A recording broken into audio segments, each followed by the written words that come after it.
Good afternoon. It's Friday, the 29th of August, 2025, just after 1 o'clock. Welcome to UK Column News. I'm your host, Mike Robinson, and my co-host this week in the studio is Patrick Henningsen. Welcome to the programme, Patrick. Good to be with you, Mike. Now, later in the programme, I'm going to be reporting on TB in Washington, more on censorship and the announcement of a chickenpox vaccine. Patrick is going to be covering the Iran nuclear issue and Trump's attempts to make burning the US flag illegal. But we're going to begin today with Russia's attacks on Kiev. Patrick? Well, the last 24 hours, Russia has hit Ukraine incredibly hard. We'll take a look at this story, and this is really going to shape really how things are playing out with the negotiations with Russia, with Europe, with Trump as well. So Russia's pounding targets in Kiev, and we're going to take a look at this. This is the second biggest aerial attack since the start of the conflict. This is what they're saying here. Let's look at what the Ukrainian reaction is to this missile and drone attack. Ukraine claims Russia has unleashed 629 strikes comprising of 598 drones and 31 missiles. Russia MOD saying it's struck military industrial complex enterprises and military air bases in Ukraine using high precision weapons. And here is the thing that I find much interesting here, Mike, is that Russia's now flying, this is according to the allies or NATO, Russia's flying surveillance drones over routes the U.S.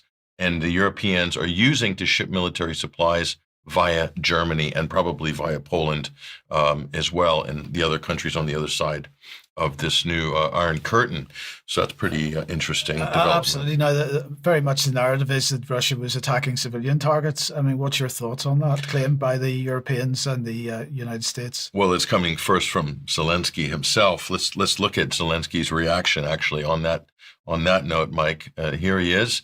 Obviously, he has moved quickly to change costumes from Washington. He's in his war green here, his best war greens. This is the acting president. We're going to call him the acting president because he is acting like a president, or trying to anyway, but he's not the elected president. He's been out of mandate over a year. So not the democratically elected Zelensky. He's saying Russia chooses ballistics instead of the negotiation table. It chooses to continue killing instead of ending the war.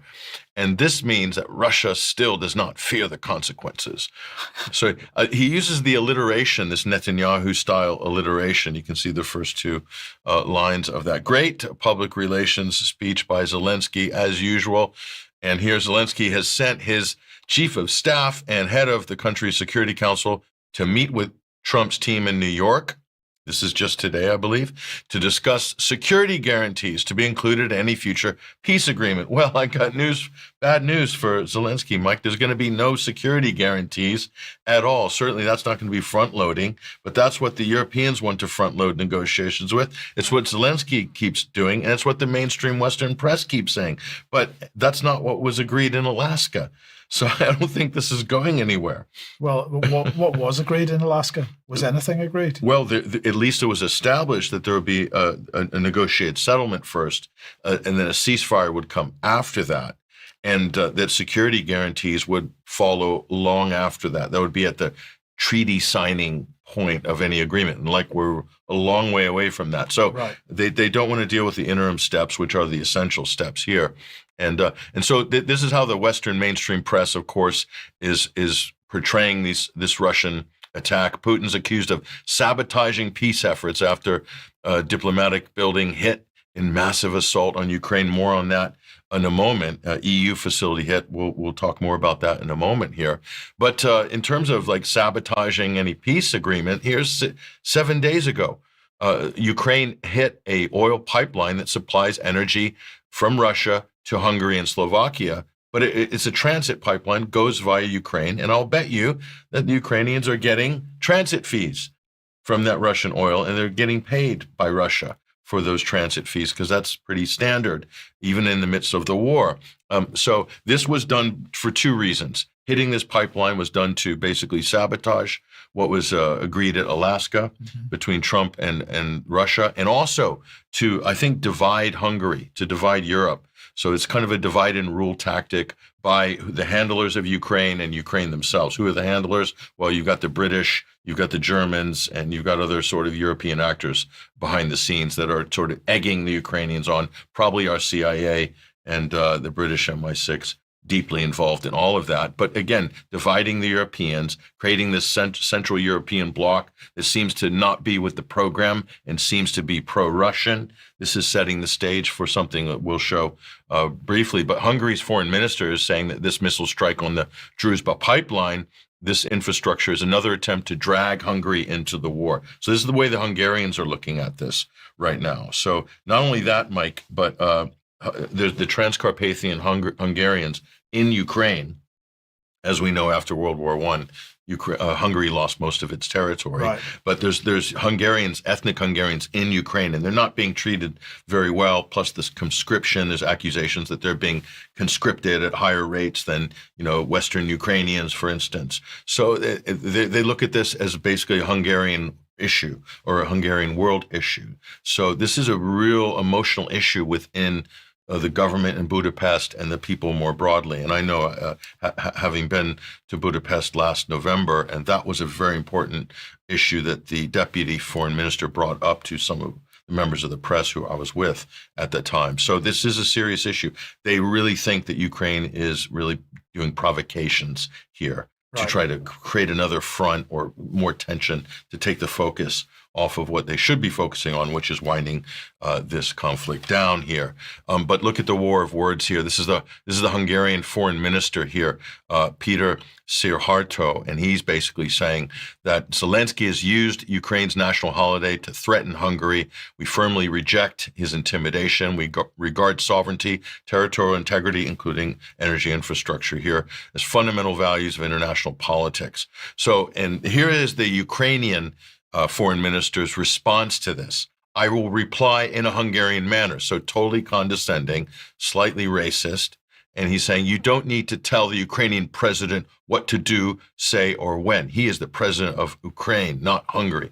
Hungary's energy security is in your own hands. Diversify and become independent from Russia, like the rest of Europe. Wow. So they're really talking almost like adversaries here. And you have to remember that, well, we'll talk about the European Union and Ukraine's membership later, Mike, but this is war talk between Kiev and Hungary. And I don't... So am I reading this right? You're suggesting that they're splitting Slovakia and Hungary away in this way because, of course, they have been sort of naysayers to quite a lot of this over the past couple of years. Yep. So the effort is to create this much stronger British, French, German axis within around which the coalition of the willing gather in the EU. Is that what's going on? Yes, and the Orban government and Robert Fico in Slovakia, they're at odds with Brussels. So Brussels is already sort of declaring them persona non grata, threatening to take their voting rights away because they're not on board with the Ukraine program and so forth. So there's already that split happening. So it looks like the intelligence services and Ukraine, the Western intelligence services in Ukraine, are trying to drive a wedge through these sort of dissident governments in Central Europe. So, and perhaps open up a new front. I don't think that's out of the realms of possibility at this point. You have to remember Zelensky and Kiev and Europe are desperate. If Russia is seen to win this or come to a peace deal, it's devastating for not just NATO, Mike, but the EU itself. Right. So, as Patrick says, with this attack on Kiev, we've seen the typical response in the British and the Western legacy media. But just to highlight one example of this, this is The Sun. The horror moment: a Russian missile hit and damaged the British Council building in Kiev during the attacks that were going on. So that's how British legacy media reporting it. They're reporting that the attacks killed at least 21 people, and of course that it hit the British Council building, but also an EU building. In fact, it was a third building that was actually struck, and the damage to the British Council and the EU buildings was pretty limited, as we'll see in a second. But as I say, that didn't stop The Sun from producing this video, and as you can see on screen, the implication of this was that this was a direct attack on Britain and the EU, and of course this supports the narrative of security guarantees being required. It does, but the British Council building, it might be an integral part of British soft power, but it's not sovereign territory. In other words, it's not an embassy or a consulate.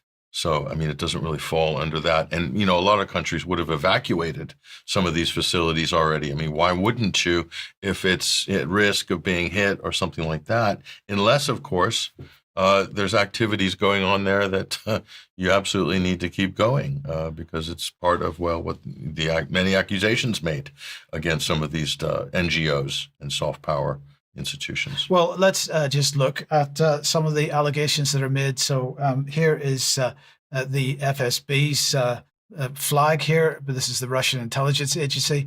And back in June, they made a comment on Britain and the British Council, which I thought it was worth bringing in at this point, Patrick. So let's just have a look at it. They said in their statement that Britain is the main source of global crises, a provocateur and instigator of wars. London organises coups, weakens not only its geopolitical enemies, but also its closest allies, pits nations against each other, and prevents the resolution of bloody conflicts that it unleashed.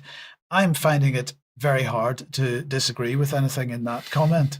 We've certainly reported on quite a bit of this. So, there is meat on the bones of these accusations. Indeed. So let's have a look and see what they said about the British Council themselves.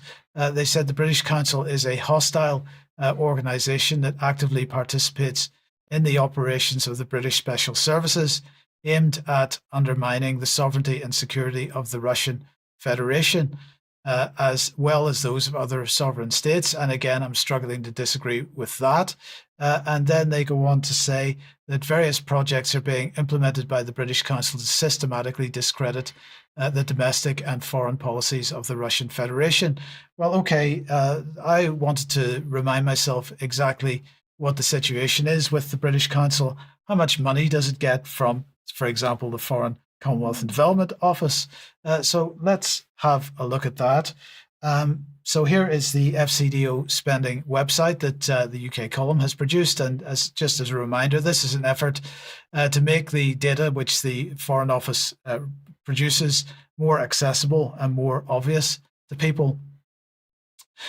So let's see what this website has to say. Well, if we look at the top 20 recipients of FCDO money, which is on that front page, the British Council is third on the list, to the tune of £1.6 billion over the course of the time frame that we're talking about with this website. So about the last 7 years. Well, let's just have a look at this in a little bit more detail. So there's the graph. So it begins in December 2017. And what we can see there is that they receive around £20 million per month from FCDO, with some spikes of up to £100 million per month. And right there, Patrick, if we put a ring around it, is a spike of just under £100 million in February, March 2022. What else happened around that time? Well, that was the outbreak of the Ukraine-Russia conflict. Right. That February 24th, so 2022. Isn't that a coincidence? One would say, yes. One would say that's an anomaly on the graph. I can't imagine that those two things would have anything to do with each other, though. Anyway, those are the allegations of the Russian Federation, and you can take those as you see fit. I, as I say, struggle to find anything incorrect about what the FSB said there. If that makes me a mouthpiece for the Putin regime, well, that's well and good, but that's how it looks to me. Well, everything that they have said about the British Council is exactly what everything, including scholars and journalists, have been saying about USAID, this institution, this instrument of, quote, soft power and smart power by the United States as a CIA cutout organization. So one could look at the British Council in roughly the same way, a soft power or smart power outlet, NGO, and an extension of British intelligence, like the USAID constellation is an extension of American intelligence. I mean, I don't see the problem in looking at these things that way. And what about the allegation that I've seen that the British Council was somehow performing some kind of coordination role in Ukraine? I have not looked close enough at the exact allegations there, but certainly it would be interesting, and it wouldn't be unusual. And like I said, USAID have played the exact same role. There's also been accusations about the OECD and other international organization as well, involved in giving targeting information out during from the front lines and during breaking the Minsk peace process, basically in Donbass. Another discussion, but not unusual. But so anyway, an EU building was damaged as well, and Ursula was outraged, absolutely outraged. So let's just have a listen to what she had to say. I'm outraged by the attack on Kiev, also hitting our EU offices. This was the deadliest drone and missile attack on the capital since July. And as you can see behind me on the screen, it was an attack also on our delegation. I just spoke with our deputy ambassador, and I'm relieved that none of our staff were harmed. Last night's attack struck in close proximity of the diplomatic mission, the representation of our union. 2 missiles hit in a distance of 50 meters of the delegation within 20 seconds. And this is another grim reminder of what is at stake. This is why we are keeping maximum pressure on Russia. That means tightening our sanctions regime.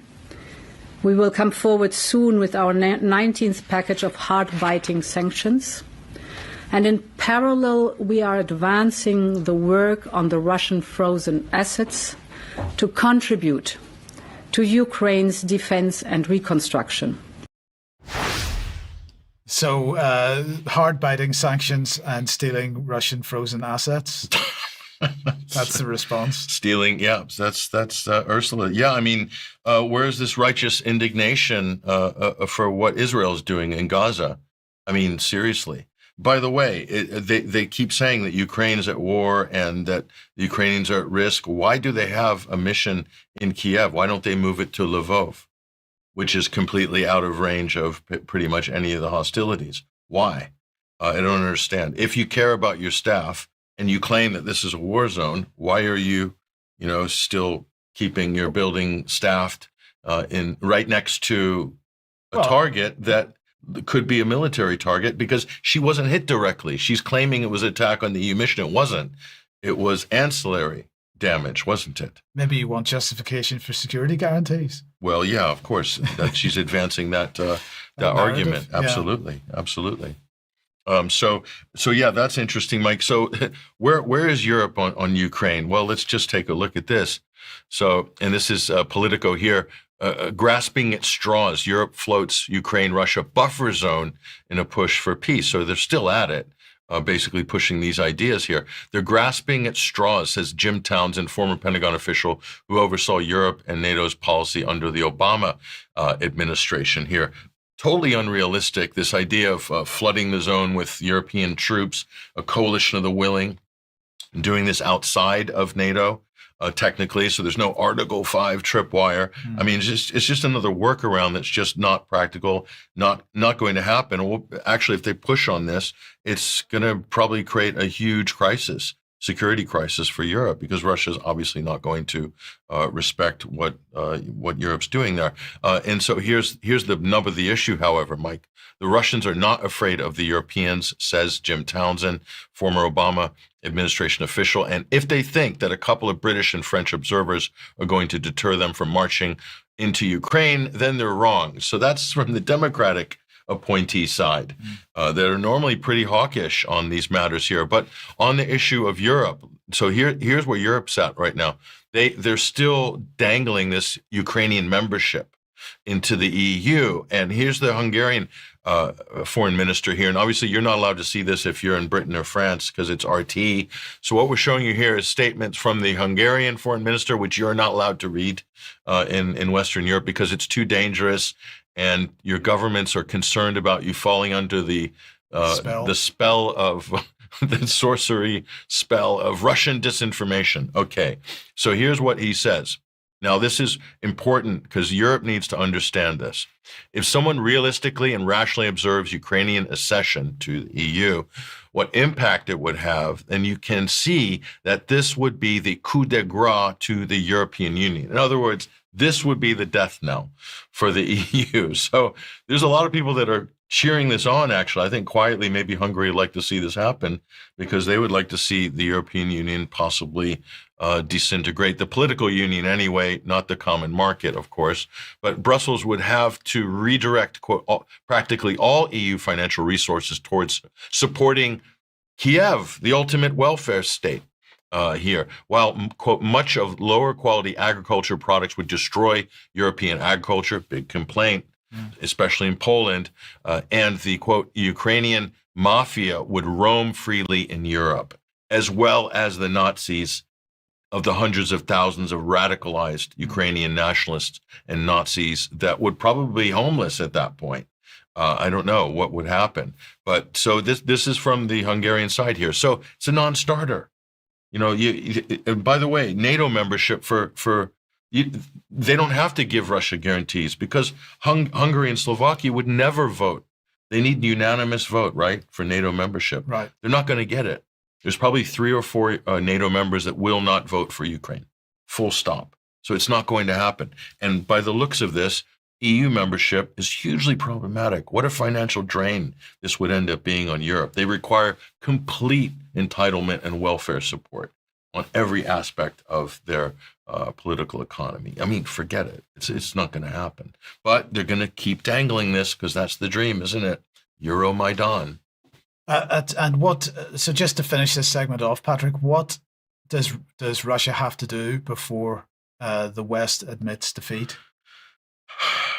Probably win so decisively on the battlefield that they'll have to scramble to freeze the lines. Are they not doing that already? That's what Alaska was all about. I personally, I think the Ukrainian front lines collapsing in so many key areas that I think that's what pushed Trump. And the Europeans were totally behind Trump. Did you notice that? Oh, just completely. They were like school kids there in the Oval Office, just waiting to see what Daddy is going to say. But because they know that the U.S. is the only chance they have to potentially freeze the front lines. Because if they don't, Russia's just going to keep rolling on. And quite frankly, they're going to keep rolling on now in lieu of any sort of serious political negotiations. It's just going to carry on. That's probably where it's going to end up. Right. I hope it doesn't trigger an irrational reaction from some of the hawks in Europe. That would be unfortunate, but yet we wait. Indeed. Okay, let's move on. If you like what the UK column does, you'd like to support us, there's a big blue button on the front page of the website that takes you to the page where we list the options. You can make a donation, or you can join as a member, or you can pick something up from the shop. But in any case, we do absolutely need your support to share material from the website. And we do prefer that you share it from the website and not from other places on social media to get around the algorithm as best that we can. Like to mention once again, the On Location event, which is taking place on Saturday, the 18th of October, 2025. Andrew Wakefield is going to be speaking at that. Of course, we will remind you again, you get access to his film, Protocol 7, if you are an in-person ticket holder or you get hold of a ticket to the live stream. Those are available as well on the website. And Tess Laurie speaking, more speakers to be announced. Tonight's weekly banter with Jerm, Charles and myself goes out at 7 p.m. tonight. Please join us for that. And a reminder that Alex Thompson and Charles's discussion on why did the Church of England go wrong that went out 1 p.m. yesterday is on the website now. So if you didn't see that yesterday, please have a look at that discussion. Okay, that brings us then to TB in Washington. Now, am I talking about tuberculosis? An outbreak of TB in Washington. I think that's what you're talking about. It is indeed. So let's just have a look at it here because it is quite horrible to watch. There's the virus right there. Right there. So Tony Blair and Jared Kushner attended a meeting with Trump at the White House to discuss plans for post-war Gaza. That's what they said. Missing from the meeting, of course, was anyone representing the people of Gaza. Of course, they're not invited. They're not invited. Blair and Kushner were apparently there to discuss ideas for how Gaza can be governed without Hamas in power. And to take a quote from some of the coverage on this, President Trump has been clear that he wants the war to end and he wants peace and prosperity for everyone in the region. The White House has nothing additional to share on the meeting at this time. So this was what a White House spokesperson said. An anonymous White House official said that to the mainstream So press. Trump wants it to end by any means necessary, including ethnic cleansing and moving everybody out of the... Or killing whoever doesn't want to leave. Okay, Right. we get that. Okay. So why was Blair there? Well, of course, remind you that after stepping down as Prime Minister of the UK in 2007, he took on the role of Middle East envoy for the Quartet, the so-called Quartet. Just remind everybody what that is. That was the sort of confab of countries informally that were trying to, midwife some kind of a peace process in the Middle East. And of course, that included the Western powers. I even think Russia was involved somewhat in the Quartet as well. Complete and abysmal failure, as we can see. Absolutely. And he held that role until 2015. But also, he was also there because, of course, as we reported a couple of weeks ago, Tony Blair Institute was also involved in creating the whole Trump Gaza Riviera plan alongside Boston Consulting Group. And if you remember, this plan was announced back in June. It was a post-war Gaza plan that envisaged kickstarting Gaza's economy with a, quote, Trump Riviera and an Elon Musk smart manufacturing zone. Now, the FT, as we can see on screen, reported that one lengthy document, so what they said was one lengthy document on post-war Gaza written by a TBI staff member was shared within the group for consideration. This included the idea of a Gaza Riviera with artificial islands off the coast akin to those in Dubai, blockchain-based trade initiatives, a deep water port to tie Gaza into the Middle East Europe economic corridor, and a low tax special economic zone. And my first question then was, are these akin to this Freeport idea that we're getting in the West, where we're supposed to have these low tax zones? I'm not sure, but I guess it's the same kind of policy. So glitzy high rise Dubai style apartments that are basically and rivers of blood. Yes. Around them. I mean, who wouldn't want that, really? Tony Blair is midwifing that project. I'm so shocked. Well, indeed. Now, it was the news website Axios which broke the story of this latest meeting. And they quote unnamed sources, as I believe they tend to do, Patrick, is that they tend to quote unnamed sources. Yeah, that's standard practice for mainstream media. So that's how you know Axios is mainstream. Yeah, okay. Well, these unnamed sources said that Steve Witkoff has been discussing a post-war plan for Gaza with Kushner and Blair for several months. And the sources said that Blair met Witkoff at the White House in July on the same day that Netanyahu met Trump. Now, there's a coincidence, isn't it? Now, according to US officials, Trump's Gaza meeting on Wednesday this week was also to focus on a US plan for humanitarian aid for Gaza. So the quote from this is, it's expanding the food plan, the quantity and distribution method, the number of people that could be served. And this, again, was said by an unnamed US official. The same US official said that Trump's instructions are get this fixed. And this is very similar, Patrick, narrative to Britain and France in particular, saying that if things aren't fixed by September, they're going to recognize a Palestinian state.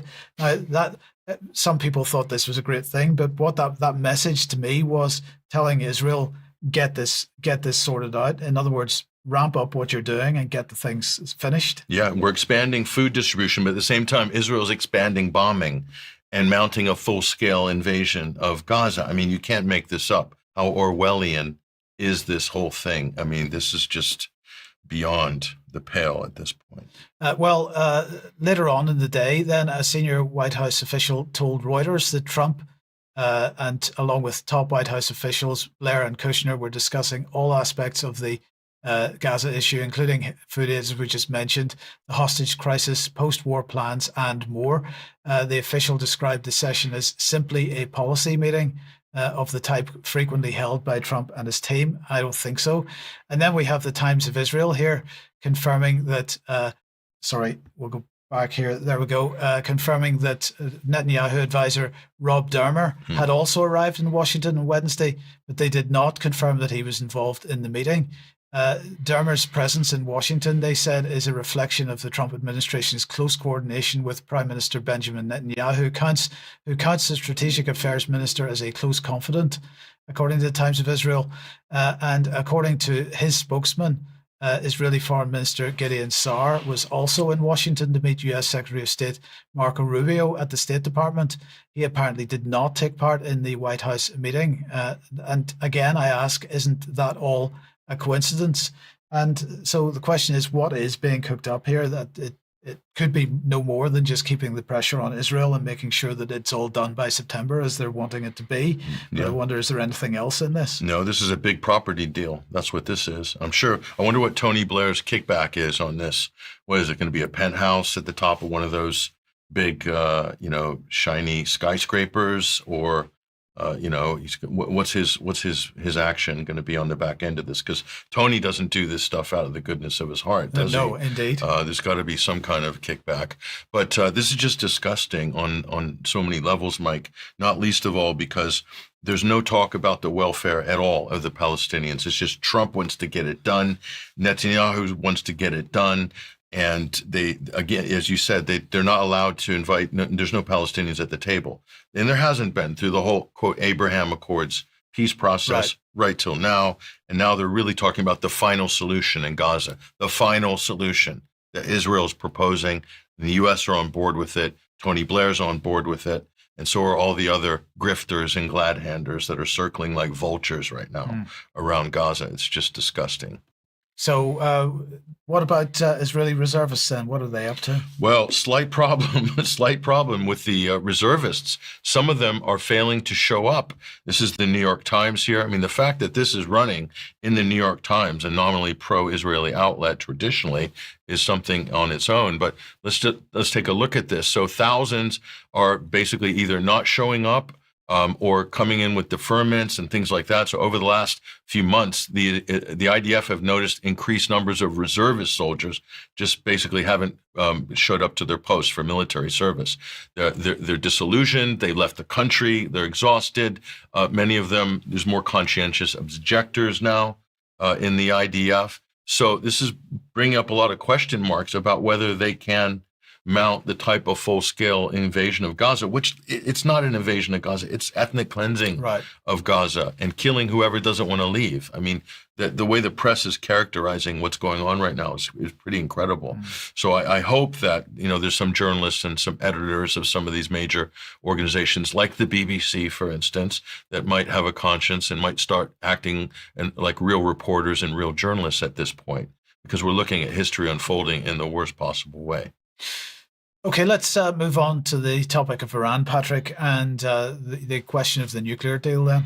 Yeah, let's take a look at this here. So this is what's dominating the headlines right now of the last 24 hours is the Iran nuclear issue here. And when we say Iran nuclear issue, what are we really talking about? Well, we're talking about this. It is really an Israeli nuclear issue. It really has more to do with what Israel wants out of Washington and with Iran, because Iran's one of the last countries in the area, in the Middle East, in West Asia, that's standing up for the native Palestinian population and the people of the Levant. So let's take a look at the particulars here. So what's going on? Iran faces, quote, snapback sanctions over its nuclear program. So here's what that means. So remember the JCPOA Iran nuclear deal that Trump basically destroyed in his first term? The deal was that there would be snapback sanctions. So UN sanctions were lifted against Iran. If they did the JCPOA, they did the JCPOA. And now they're threatening to put the sanctions back because they're saying that Iran is derelict of its obligations and responsibilities for the JCPOA. I mean, it's pretty incredible. Let's look at the particulars here. For France, Britain, and Germany, that's the E3. The E3, they've initiated a process of triggering a snapback mechanism that automatically reimposes all of the UN sanctions on Iran over its nuclear program or its alleged nuclear weapons program, saying that Iran has willfully departed from their 2015 deal. That's pretty incredible, bearing in mind what the U.S. and Israel have just done to Iran, but we'll leave that aside for the moment. The sanctions were put in effect. There's basically conventional arms embargo, restrictions on ballistic missile development, asset freezes, travel bans, and a ban on producing nuclear-related technology here. And then finally, the E3 offered Iran a delay in the snapback talks back in July if Iran met three conditions: resume negotiations with the U.S. over its nuclear program, allowing the UN nuclear inspectors access, IAEA inspectors access to the nuclear sites, and accounting for over 400 kilograms of highly enriched uranium that so apparently went missing, that Trump said he destroyed, but it turns out he didn't, or they don't believe he didn't. Here's Iran's response, Mike. This is Iran's response. Tehran, which now enriches uranium at near nuclear weapons grade levels, has rejected the proposal. So that's the thing. While they're negotiating, Israel mounted a sneak attack on Tehran. I mean, we all saw what happened. Of course, Iran retaliates. Then the U.S. strikes Iran, an unprovoked attack by the U.S. So the U.S. left the JCPOA unilaterally in Trump's in 2018, May.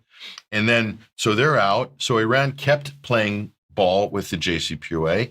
And then Israel and the U.S. attack Iran and its civilian nuclear program. And now they're saying that Iran is somehow breach of the agreement. It's a joke.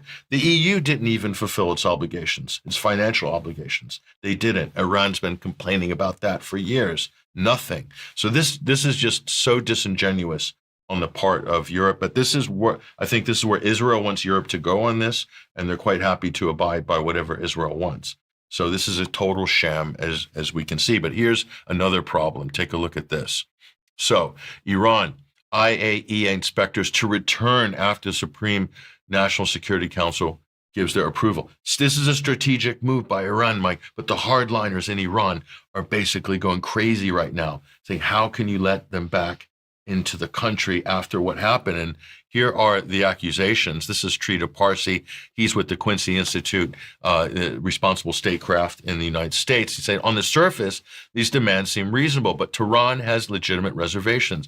Iranian officials suspected that the IAEA of leaking sensitive information that enabled Mossad's assassination campaign against Iranian nuclear scientists, and they fear that revealing the stockpile's location would simply invite another round of U.S. airstrikes.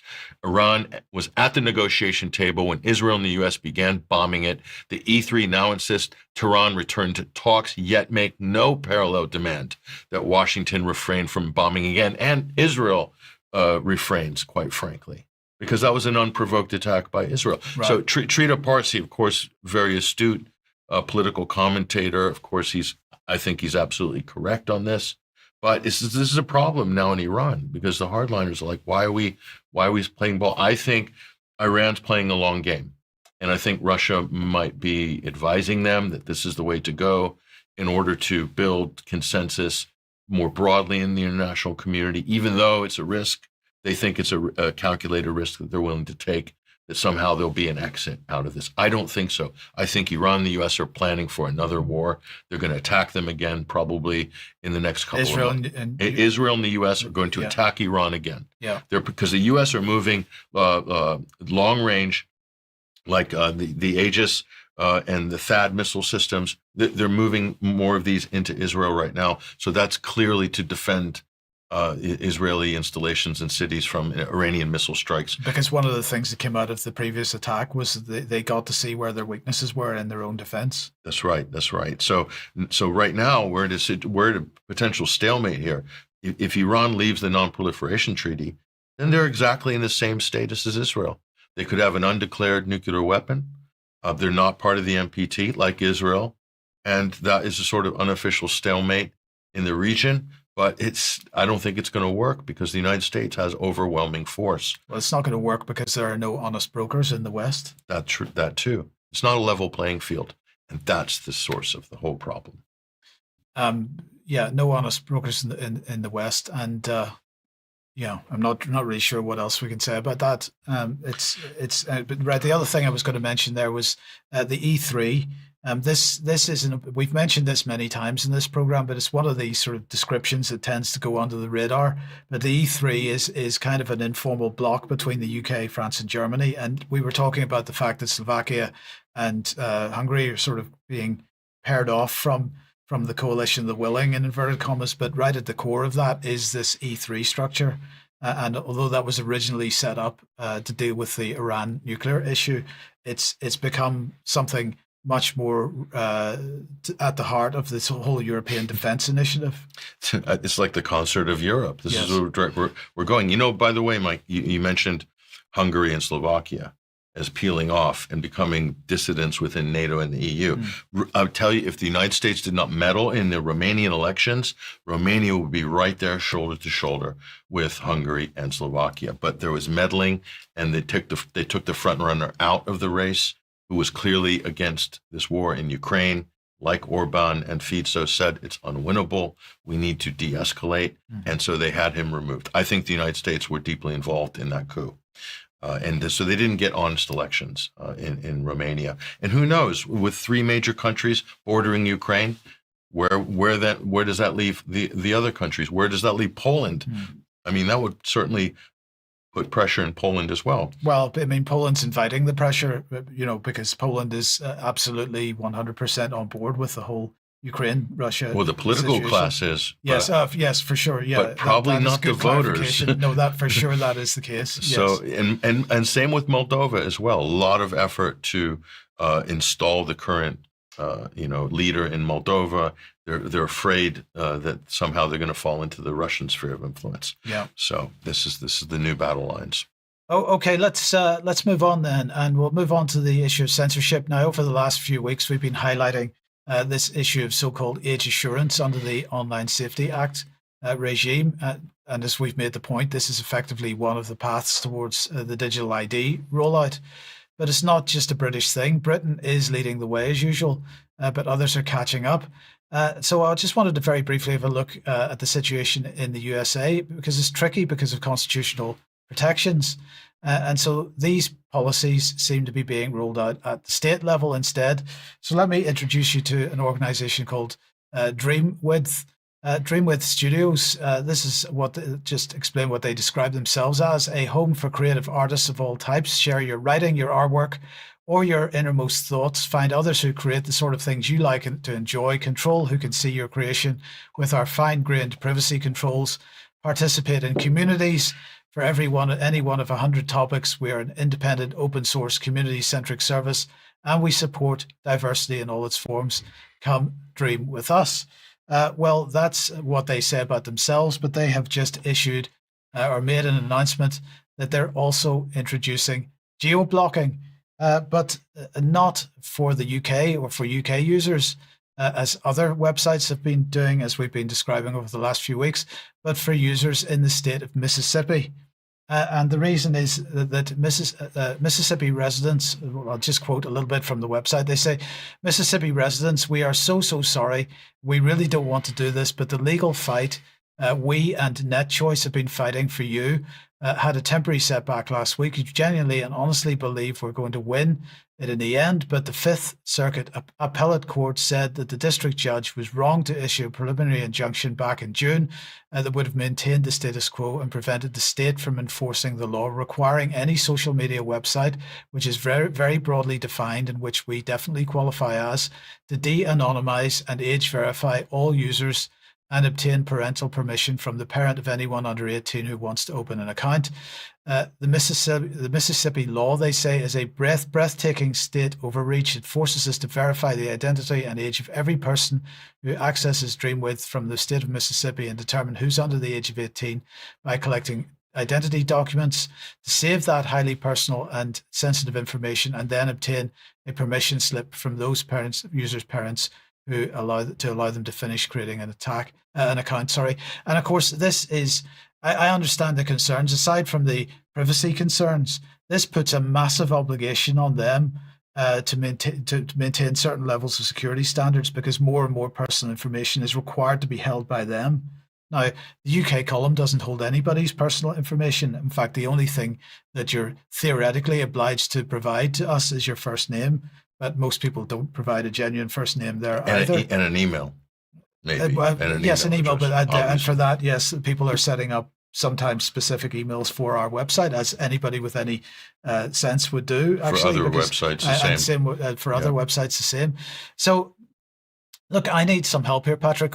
This is clearly unconstitutional, but it looks to me like by rolling out legislation like this at a state level, global influencers can impose policy that, in the hope that no one has the financial resources to take this all the way to the Supreme Court to challenge it. The Constitution of the United States is effectively undermined. It's possibly even made irrelevant through this strategy. Or am I reading that wrong? No, you're not reading it wrong. I mean, how it's going to work is that the states have certain rights. If it's not, if the rights in question are not specifically mentioned in the U.S. Constitution, then under the 10th Amendment, they're kicked back to the states. Basically, that's what the overturning of Roe v. Wade, the abortion federal ruling, was about in the end. So what will happen here is that if a number of states go this route, then it will be up to people within that state or websites or business owners then to do legal action. And if it raises to the level, if they're able to, as you say, Mike, afford the appeals process, and they have the funding to do that, and they have the legal muscle to do that, then they could make it up to a high enough federal ruling whereby it would be overturned, and then that would be a federal precedent. Then it becomes a constitutional precedent at that point. But like even in Britain as well, you have to muddle through the legal system before everything is confirmed that was an overreach or that wasn't an overreach. So unfortunately, I think what you're saying is right, is this policy can be enacted. Yeah. Policy can be enacted around the law. And if you get enough buy-in, maybe at the corporate level, and it becomes a political issue, then who knows? There might be a way to subvert the constitutional rights issue more broadly, and it could be just done by fiat somehow, like so many other things have online as well. Yeah, indeed. Well, look, in the meantime, The Hill here is reporting that a bunch of Republicans through the House Oversight and Government Reform Committee are launching a congressional inquiry into Wikipedia for bias. Now, hold on to your hats here, because what's the driver for this? Well, you got it. It's anti-Semitism. So multiple studies and reports have highlighted efforts to manipulate information on the Wikipedia platform for propaganda aimed at Western audiences. They say one recent report raised troubling questions about the potential systematic efforts to advance anti-Semitic and anti-Israel information on Wikipedia. See how they conflate those two things there? Yep. In Wikipedia articles related to conflicts with the State of Israel. And they're particularly concerned that this bias will end up being used to train AI chatbots, so the bias will become endemic. So that is one of their main concerns. Why would anybody want to be anti-Israeli, Mike? I just can't imagine why anybody would want to hold such views. I mean, what's Israel doing that's negative or bad? I can't. I don't know. I'm shocked. I'm shocked as well. How people would be engaged in such behavior. But anyway, well, indeed, it's clearly antiseptic. Well, indeed. Shush. Now, look. Also, a freedom of speech issue, and something which has traditionally been viewed as a freedom of speech issue and an act of protest in the United States has been burning the flag. Oh, right. Here we go. Flag burning. So a lot of people will look at this and say, well, why would you want to burn the American flag? Well, for one reason, it's because it's constitutionally protected speech here. So Trump's flag burning order tests Supreme Court ruling. Talking about Texas versus Johnson in 1989. President Donald Trump signed an executive order. I highlight executive order on Monday, directing federal agencies to vigorously prosecute as if there's not other crimes to prosecute anyone who desecrates the U.S. flag because it offends the president, and to detain and revoke visas of such non-citizens who've been accused of such behavior here. And so this is Trump and the Attorney General, Pam Bondi, as you can see, flanked with the Assistant Attorney General, Jeffrey Epstein, who really controls that office at the end of the day. So what are we looking at here? This is just a big distraction. What's the distraction? two things. One is the fact that they've duffed up the Epstein thing and claimed that it didn't happen. They're not going to be releasing the files. And the whole Israel, Gaza, and genocide issue, clamping down on free speech, clearly un-American, to cut down free speech, to cut down the First Amendment, which is what the Trump administration have been doing systematically. And why have they been doing it? For the defense of Israel and Israeli interests.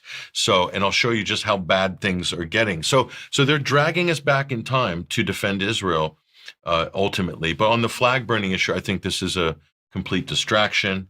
There's no way it's constitutionally protected speech.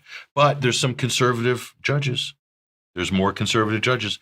Trump believes that if we can get this issue back up to the Supreme Court, that there'll be instances where they could say there was motivation against U.S. national security or something, that they'll be able to rule that some of these flag burning cases will be, they'll be able to enforce, criminal prosecutions on that. So that's what I think Trump is betting on his Supreme Court, majority on that, because the previous ruling was different. But here's what's actually going on, and this is where the Trump administration's getting hammered, and this is where they're losing. Student newspaper is suing Secretary of State Marco Rubio over targeted deportations of student journalists who are not U.S. citizens but are here on student visas and so forth here. What's at stake in this case is whether, when you're in the United States, you're free to voice your opinion critical of the government without fear of retaliation, says Connor Fitzpatrick. He's an attorney with the Foundation for Individual Rights and Expression, Civil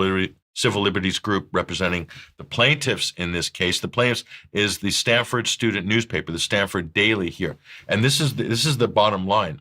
It does not matter if you are a citizen here on a green card or visiting Las Vegas for the weekend.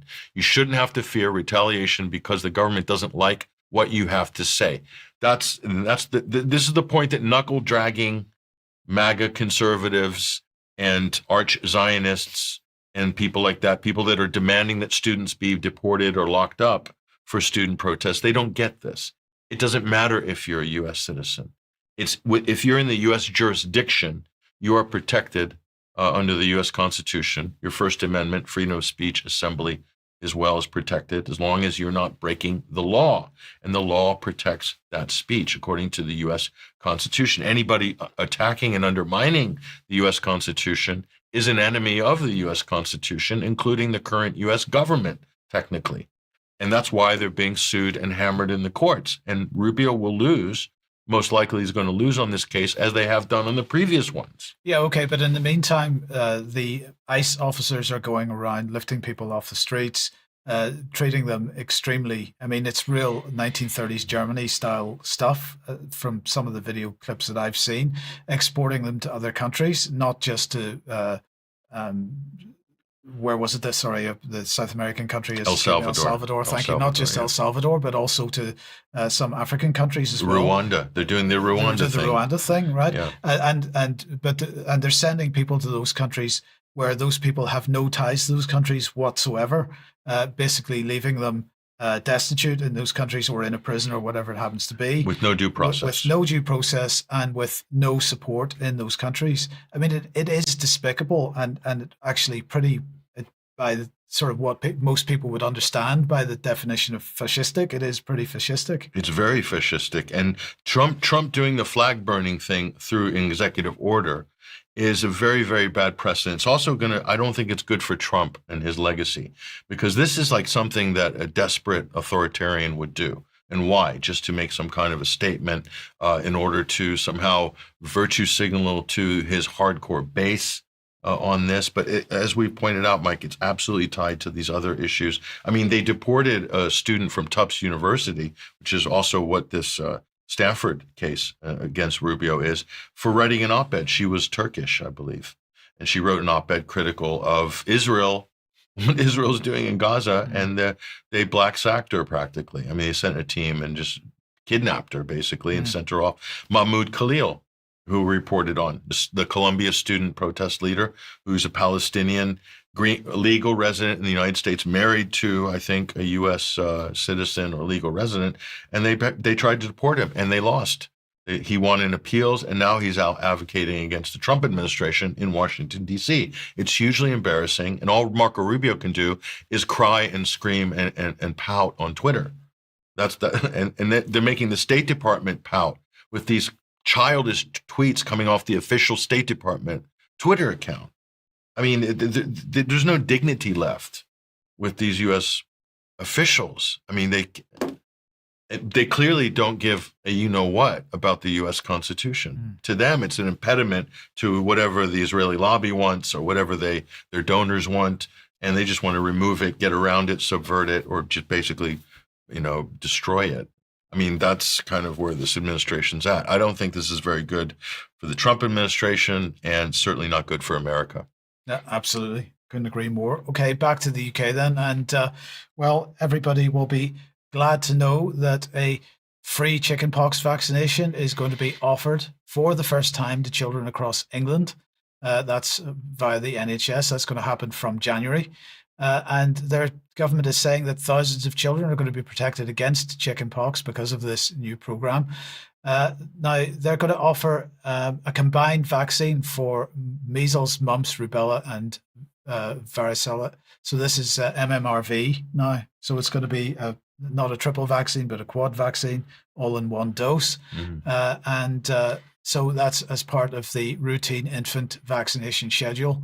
And this apparently is going to mean that children are going to miss fewer days in nursery and school, while parents won't need to take time off work to care for them. And they're saying that research shows that chickenpox in childhood results in an estimated £24 million in lost income and productivity every year in the UK. That's going to save the NHS £15 million a year in cost. How much is the vaccine going to cost? Anyway. So they're leaving out one stat, Mike. How much is the pharmaceutical industry going to profit off this? Precisely. Right. So that's the point, isn't it? But we don't need to worry because the chickenpox vaccine's been safely used for decades. It hasn't been safely used for decades as part of MMR, right? So what we're doing here is trying to suggest that there's a safety track record for something that didn't previously exist. You're right. And is this a new outbreak? Is this a new virus, the chickenpox virus? Yeah. Is it brand new? It must be brand new. I mean, I don't remember chickenpox parties when I was a child. Don't remember those at all. And how many? They must be rolling this out because it's a deadly virus, right? How many children have died from chickenpox over the last 100 years? Well, I don't understand your cynicism here, Patrick, because the government says this is going to result in the healthiest generation of children ever. Is the number of children that have died of chickenpox, is it 0 or is it under 100 in the last 100 years globally? It's pretty low, whatever the number is, I would think. So why do you need to be vaccinated against something that has an incubation period of a couple of days? Because apparently, according to the press release, this is going to protect children from serious complications that can cause hospitalization, such as bacterial infections like strep A, brain and lung inflammation, and stroke. Children having strokes. This is also new news. I haven't heard about this before. How often does that happen? Is it a number between 0 and 1, or maybe a range of probability? Children's having strokes from chickenpox. I mean, this is new.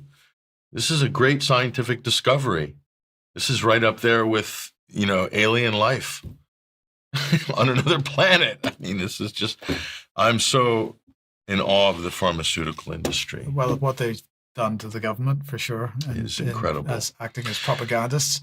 But I believe we do have a good news story to end with. And the reason is, Mike, is we're so tired of the complaints and the whining in the chat rooms. The UK column's so negative. You guys never have anything positive. It's just all doom scrolling at the UK column. It's war. It's viruses, it's scandals, it's corruption.